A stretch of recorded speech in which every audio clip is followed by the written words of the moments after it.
আৰতি মেধিৰ কবিতা বসন্ত বিহাৰ।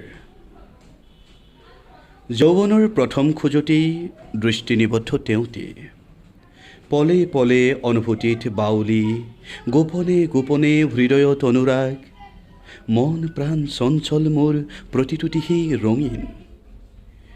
সময় বাস্তৱৰ বিশাল গ্ৰন্থখনে তাক হৃদয়ৰ অজান কোণত হেঁচি ধৰিলে। সময়বোৰ পাৰ হৈ গ'ল, ঘূৰ্ণীয়মান ধুমুহাৰ চাকনৈয়াত মনটো ওলমি ৰ'ল।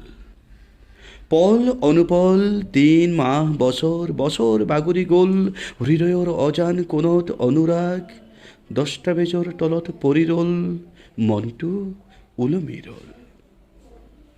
হঠাৎ সন্মুখত তেওঁ, বাহ সকলো সেউজীয়া, হৃদয়ৰ অজান কোণত পৰি ৰোৱা অনুৰাগ হৈ উঠিল সক্ৰিয়।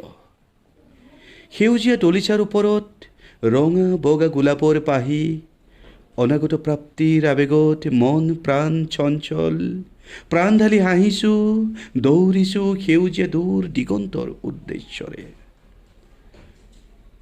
পুৱতি নিশাৰ টিং টিং এলাৰ্মৰ শব্দত সাৰ পাই দেখোঁ, আও পুৰণি সেতেলিৰ ওপৰত মই বুকুভেটি হুমুনিয়া।